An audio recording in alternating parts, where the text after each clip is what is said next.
from the waist down, half Italian. It's a great honor to be here, and first of all, to salute Citizens for Trump, which is the first real grassroots political organization I've seen since the days of Barry Goldwater. Wow. And just as Goldwater transformed the Republican Party, we are going to transform America. Now, I have had the privilege of attending every Republican National Convention since 1964. Went to the first one when I was 12 years old because the woman who lived next door was a Goldwater alternate. And she gave me a book called Conscience of a Conservative.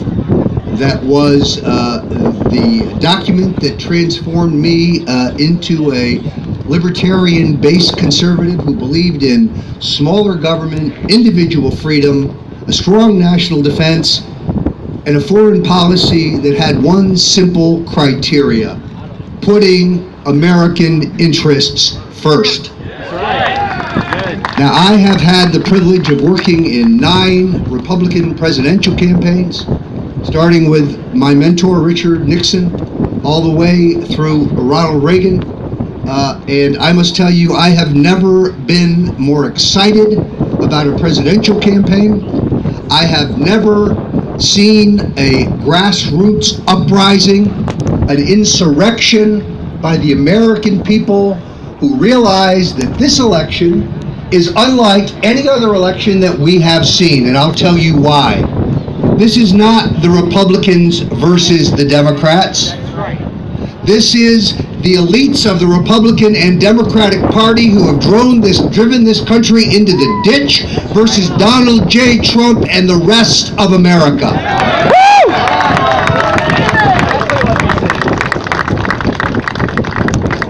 Now, in 1988, I urged Donald Trump to run for president, and it wasn't the right time. In 2000, I urged him again to run for president, and I was privileged to be the chairman of his Presidential Exploratory Committee. But it still was not the right time. 3 years ago, taking a good look at Mitt Romney, I again urged him to run for president. And in retrospect, I would admit that it was still probably not the right time. But now I think the American people are tired of politics as usual. That's right. They are tired of the BS from the career politicians who promise us hope and change but give us small change. That's right. And it is sadly the two-party duopoly that has given us endless war, erosion of our civil liberties, massive debt and borrowing. They have given us a foreign policy that is expensive and incoherent. And we are stone cold broke. So when Hillary Clinton decided to bomb Libya so that we could institute Sharia law to put the women of Libya back 2,000 years, we had to go to the national credit card to borrow the money for the bombing. That is how pathetic the Obama-Clinton administration has been. In Donald Trump, the American people see a man who cannot be bought and cannot be bullied. They see a man who is not controlled by the special interests, the lobbyists, the special pleaders, the super PACs, the billionaires, a man who will answer only to the American people. Folks, I'm just warming up.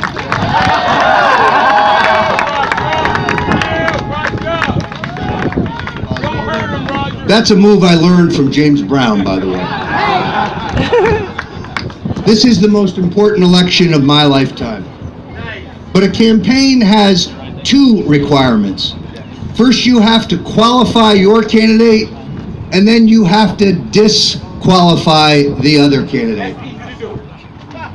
Now, in Donald Trump, we have a leader, a man of courage, a man of integrity, a man with the cojones to take on the two-party duopoly and bring real fundamental change to America.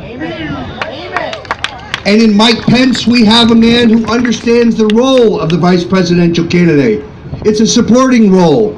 It's a role to support the man at the top and his agenda. And the number one agenda, other than dealing with terrorism in this country, is to rebuild the prosperity and opportunity of the American people. Mike Pence is a job creator. Donald Trump is a job creator. Barack Obama and Hillary Clinton think jobs are created by the federal government.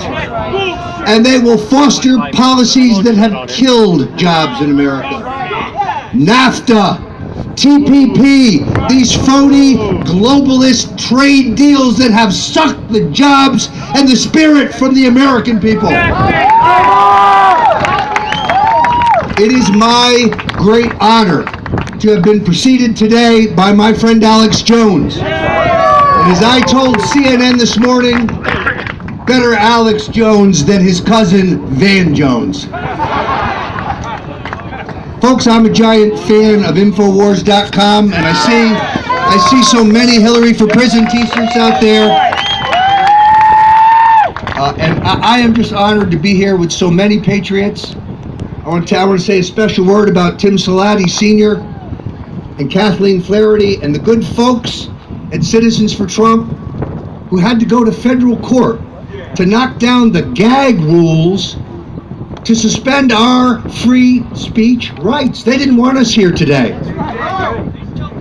And they still don't. And the Democratic machine, you can look across Cleveland, take a look at the factories. They're closed. They're out of business. This is the legacy of Democratic leadership in this country. Now, I'd be remiss if I didn't say a few words about Hillary Clinton. Let's be very clear. The Hillary Clinton you see on TV is not the real Hillary Clinton. Hillary Clinton is a short-tempered, foul-mouthed, greedy, bipolar, mentally unbalanced criminal. Now, in the 1980s, when we had only ABC and NBC and CBS, you could suppress the truth from the American people. Today, we have the internet. We have talk radio. We have cable TV. We have Matt Drudge. We have truth tellers. And therefore, the truth can no longer be suppressed. And the American people do not know the facts about the Clintons. They don't remember Travelgate, where Hillary had veteran public servants arrested so she could give the travel business to her cronies in Arkansas and then lied under oath about it. They don't know about Vince Foster. They told us that he died in Fort Marcy Park and his body was found 50 yards down a muddy trail. But there was no mud or dirt on his shoes. How do we know this? The FBI toxicology report. But there was carpet fiber all over his body. That's because they rolled him in a carpet. Hillary Clinton ordered that a guy named Sullivan and a guy named Kennedy, her hoodlums, her thugs, move his body because she feared that his office at the old executive office building where his death occurred would become a crime scene, and where the most sensitive papers that would prove the criminality of the Clintons would be subject to federal investigators. The American people don't know about her making a fortune using insider information to score on cattle futures. Hillary Clinton holds herself out as an advocate for women and girls. She is an abuser of women and girls because Bill Clinton is a serial sexual predator who has attacked, who has raped, who has bitten multiple credible women. Juanita Broaddrick, Kathleen Willey, Paula Corbin Jones, Becky Brown, Helen Dowdy, Christy Zurcher. This list goes on and on and on. So I agree with Hillary. These women deserve to be believed. Now, some of you may be familiar with my book, The Clintons' War on Women. This is the definitive expose of Bill, Hillary, and their nasty, greedy, foul-mouthed, corrupt daughter, Chelsea. The Clinton Foundation is the largest single money laundering scheme in American criminal history. This is not a charity. This is a slush fund for grifters. Hillary Clinton tells us she's an advocate for women. She takes money from oppressive Islamic regimes that oppress gay people, that oppress women, that burn Christians. This is dirty money, and Hillary Clinton has blood on her hands.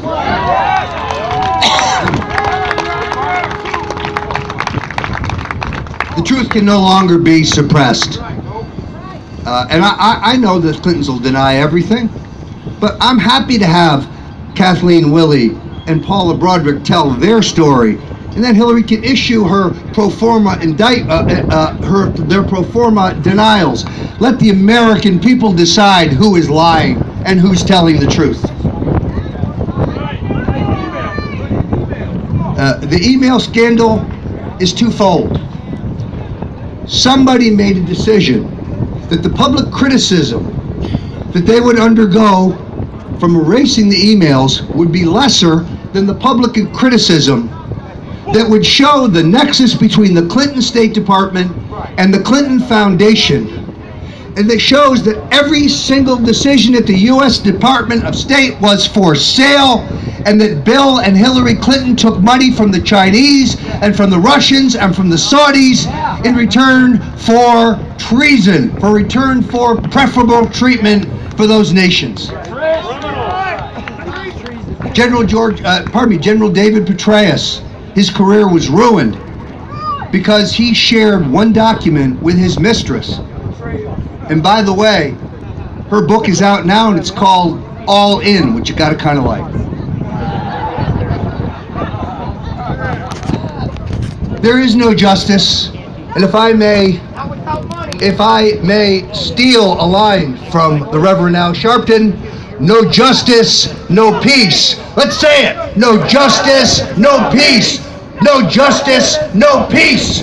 We demand the prosecution of Bill and Hillary Clinton for their crimes. So in conclusion, I want to thank you all for being here. I want to apologize for holding you up. I had some meetings that I had to conclude over at the Westin with the members of the Trump staff. I have absolute confidence in Donald Trump. I have absolute confidence in Mike Pence. I have no confidence whatsoever in the mainstream media. I have absolute confidence in Paul Manafort and Tony Fabrizio and Jason Miller, hardcore, seasoned political pros that will help Donald Trump to the White House.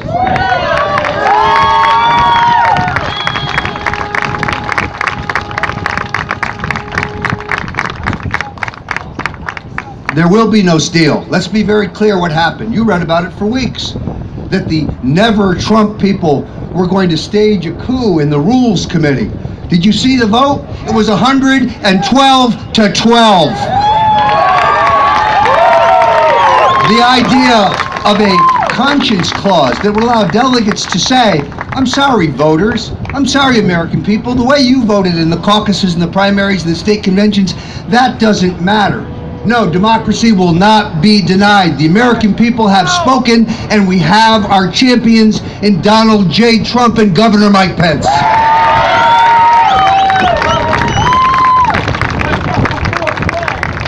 In conclusion, for those, that small band of Republicans who do not choose to join our cause, you will be replaced by hundreds of thousands, if not millions, of new voters, of people who have stopped voting because they know this is a rigged system and that the Republican and Democratic Party leadership are in it together.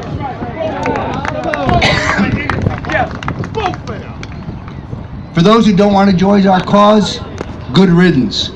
This is not about unity, because we are a movement that will adhere new people, new voters, millennials. I predict to you right now, Donald Trump will be the candidate of opportunity, the candidate of prosperity, the candidate of job creation. People ask me, how will he win the votes of African Americans? How will he win the votes of Latinos? I will tell you, because my friends who are African American, they want a piece of the American pie. They don't want to be employers. They don't want to be employees. They want to be employers. This is about opportunity, and globalism steals our opportunity. So I have a message for George Soros. I have a message for David Brock. And by the way, all of the worst charges in my book, The Clintons' War Against Women, the use of heavy-handed private detectives and nasty lawyers and the lies and the cover-ups by Hillary Clinton, you know where I got them? David Brock's book, The Education and Seduction of Hillary Rodham, a book he has never recanted or denied. Ladies and gentlemen, we stand on the cusp of history. We stand on the greatest and last opportunity for radical change to save our democratic system, our system of free enterprise, and the spirit and strength and reputation of the United States of America. So, what can you do to help Donald Trump? Volunteer. Give your time. If you can afford it, give your money. This is a crusade for the future of Western civilization. There's only one man who will stand up to Islamic terrorism around the globe and in the United States. Only one man who will protect all people, gay people, black people, yellow people, Hispanic people, all Americans, from the terror of Islamic radicalism. That's right, I said it, Islamic radicalism. That is the enemy. And our president cannot even bring himself to say it. So I thank you for being here. I thank you for the opportunity to speak to you. I thank you for your support, for your blood and your sweat and your toil. We are on the verge of making America great again. Thank you.